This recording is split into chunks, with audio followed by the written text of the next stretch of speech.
জয় মা শ্যামসুন্দরী। মাকে কলকাতার জীবন্ত কালী বলা হয়।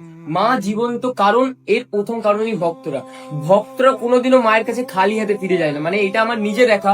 প্রথম দিন একটা ভক্ত কাঁদতে কাঁদতে মাকে বলছে, দ্বিতীয় দিন যখনও আসছে ওর মুখে মধু গান, মানে মা ওর মনের বাসনা পূর্ণ করছে।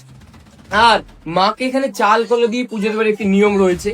মায়ের পুরোহিত মহলের পূর্ণলগ্নে মায়ের জন্য বাজার করতে গেছিল।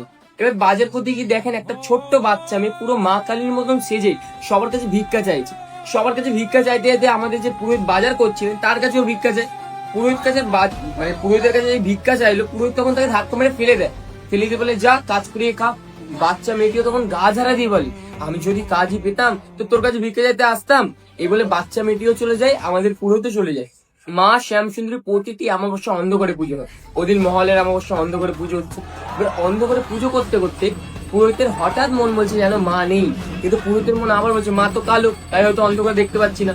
তাই পুরোহিত বিয়ের কদিন মায়ের মুখের সামনে যায়, দেখে সত্যি মা নেই।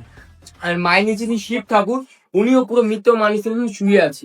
এই দেখে পুরোহিত থমকে যায়। থমকে এবার কিছুক্ষণ পরেই পুরোহিতের পেছন থেকে ছুম ছুম করে নুপুরের আওয়াজ হয়, আর ধাপ করে শিবের বুকের উপর একজনের ডান পা পড়ে। আর যেই বাচ্চা মেয়েটাকে ধাক্কা মেরে ফেলে দিয়েছিল সেই বাচ্চা মেয়ের মুখ ওই অন্ধকার থেকে বেরিয়ে আসে। আর মা তখন মানুষের কণ্ঠে বলে, দে চাল তোলে দিবি না আমায়। এই শুনে পুরো অজ্ঞান হচ্ছে। অজ্ঞান অবস্থা মা ওনাকে বোঝাচ্ছে না, আমি শুধু বড় লোকের মা নই রে, আমি গরিবেরও মা। এবার থেকে যে কোনো ভক্ত এক মুঠো চাল একটি পাওয়া করে দিয়ে মাকে পুজো দেয়, মা তাদের প্রতিটা মনের বাসনা পূর্ণ করেন। আর যখন মাকে দর্শন করবেন তখন দেখবেন মায়ের বেদির নিচে 9টি বিগ্রহ আছে, নবগ্রহ বিগ্রহ। আমাদের মানুষ জীবনে অনেক রকম দোষ হয়, কালসর্প দোষ, মাঙ্গলিক দোষ, ইত্যাদি ইত্যাদি দোষ। এই দোষ থেকে মুক্তি পাওয়ার জন্য মানুষ অনেক রকম পাথর, মাদুলি, কবচ ইত্যাদি ইত্যাদি ধারণ করে। কিন্তু সবার তো সামর্থ্য হয় না, এইসব করার। তাই মাকে যদি কোনো ভক্ত 28টি শনিবার কেবল দর্শন করে, যে কোনো গ্রহ দোষ থেকে এমনি মুক্তি হয়, কারণ মা নবগ্রহ বেদির ওপর বিরাজমান।